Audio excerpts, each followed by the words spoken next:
Comment allez-vous? Je vais bien, merci. Alors vous êtes un phénomène. Bon, ouais. Si, alors mon petit doigt qui s'appelle Joseph Anjou et qui présente e-Afrique sur notre antenne, évidemment, nous a dit ce mec-là, c'est Johnny Hallyday. Mais alors Johnny, il est extrêmement connu en France.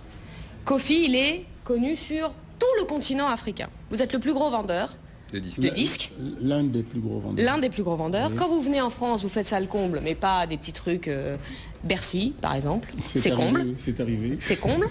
Et vous ne faites pas de promo, pourtant vous n'êtes pas invité dans les émissions de divertissement sur TF1 ou sur France Télévisions par exemple. Comment vous expliquez votre phénomène en France alors qu'encore une fois, les grandes émissions de variété ne vous invitent pas pour faire de la promo, on peut dire ça comme ça? D'abord, la comparaison avec Johnny Hallyday me donne des frissons. C'est un monsieur de la musique, c'est quelqu'un que je respecte. Je suis ça, mais vraiment beaucoup plus petit, parce que c'est un des plus grands chanteurs du monde, pour moi, c'est mon point de vue. Je le respecte beaucoup, donc merci de la comparaison, mais que ça s'arrête là, je suis Kofi. En tant que phénomène, on va dire ça voilà. comme ça. Alors, si vous êtes trop, il se trouve que vous ne nous regardez pas suffisamment, vous ne regardez pas suffisamment notre direction, vous ne nous invitez pas, on nous dit qu'il faut qu'on chante absolument en français. Ouais. C'est un faux argument, parce que les Américains chantent en anglais, ils passent quand même en France, mais bon. Donc il y a une forme de... Allez, je vais dire quoi, c'est de la ségrégation, oui, ça? Oui, voilà, une petite discrimination, une petite injustice vis-à-vis de nous. En Afrique, je suis parmi les, disons les 3-4 grands quand même, 5. Ouais. Et, avec un Salif Keita. Voilà, avec Youssou N'Dour. Voilà, Youssou N'Dour, voilà. Et on nous invite jamais. Moi, je vois des jeunes talentueux, s'il en est, mais qui passent. Nous, on ne passe jamais. Vous savez, il y a beaucoup de gens à l'heure actuelle, des filles chez eux, chez elles, qui sont heureux de me voir là à la télévision, parce que ça n'arrive. J'ai été reçu par M. Drucker une fois, parce que vous voyez. Après avoir fait Bercy, parce que j'avais fait Bercy, c'était événementiel, il n'y avait pas de promo à la télévision, et c'était pas à cause de ça.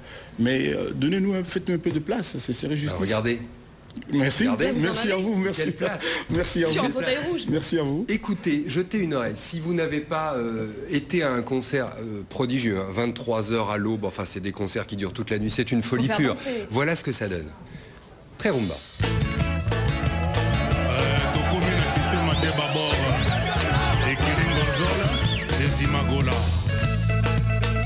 L'homme est petit, Dieu est grand, tout le monde le sait.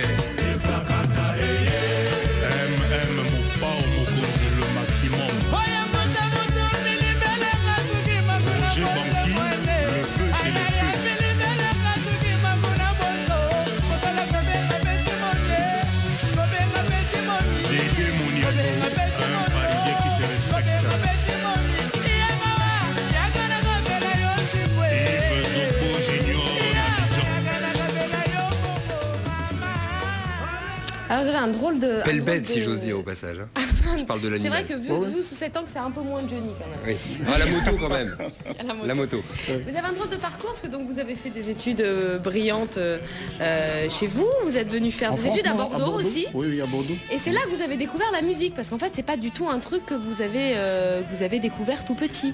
Non, pour mon père, il était hors de question que l'un de ses fils fasse la musique, parce que c'est un monsieur carré. C'était même tabou, c'est pas un métier quoi. Voilà, c'était pas un métier, c'était la honte.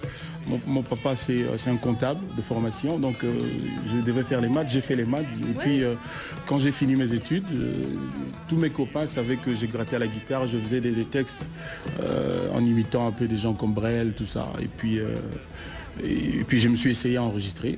Et j'ai quand même postulé pour un emploi. CPE africain, hein. Disons que j'attends encore les résultats de ça, quoi. En attendant, je fais la musique. Voilà, j'attends qu'on me rappelle. Voilà. Alors, vous évoquez le CPE, je vous attrape au vol, ça vous apprendra. D'accord. Quel regard vous jetez sur la vie politique française, sur ce grand chef Chirac, la manière dont il gère les affaires? J'étais quand même troublé. Sans cliché de ma part, hein, quand je dis grand chef Chirac, bien évidemment. C'est le président de la France, quelqu'un que nous devons tous respecter. Il a promulgué la loi, et puis il a dit qu'on allait la modifier. Moi, je ne suis pas français, mes enfants si, mais c'est quand même troublant parce que c'est pas normal. Ou on transforme la loi, on change la loi, puis on la promulgue après, mais je ne sais pas où alors il va faire une deuxième Donc loi. vous avez loi. des avis politiques? Ah oui, j'ai failli être Parce que vous dites non, moi je fais pas de... Vous avez failli être candidat dans votre pays? C'est moi, oui, j'ai failli, on m'a demandé de faire ça, oui. Un peu à la George Weah, non. Oui.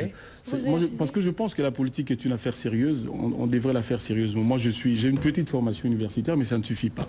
Donc déjà, je me plains que les gens qui nous gouvernent en Afrique n'ont pas tous les critères, à mon avis, quelquefois, souvent.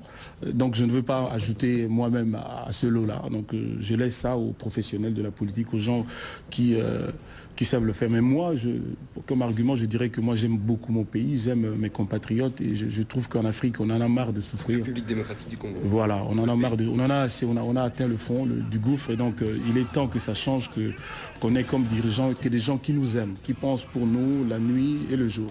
Donc voilà. Il y a une crise de la représentativité aussi en Afrique. Énormément, totalement. Je pense que les élections qui auront lieu dans mon pays au mois de juin, j'espère que ça va se dérouler pacifiquement, que celui qui va être élu le sera parce qu'il aime les Congolais, parce qu'il aime le Congo et qu'il va travailler pour le pays et qu'il ne va pas venir pour s'enrichir, pour transformer sa vie.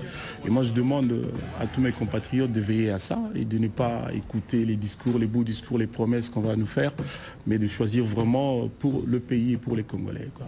Merci. C'est moi qui vous remercie. Bon concert au Bataclan, donc de 23h. à l'aube, c'est l'autre. Oui, c'est ça, c'est samedi en 15. Mais c'est quand même de 23h à l'aube. Je vous envoie une invitation. Allez. On va aller danser la rumba. Bonne journée à vous. C'est tout à fait nos horaires. Hein. En plus, 23h, on commence à 7h du matin à l'antenne. On fait à l'envers. Infiniment merci. Bonne journée. Merci à vous. Bosser.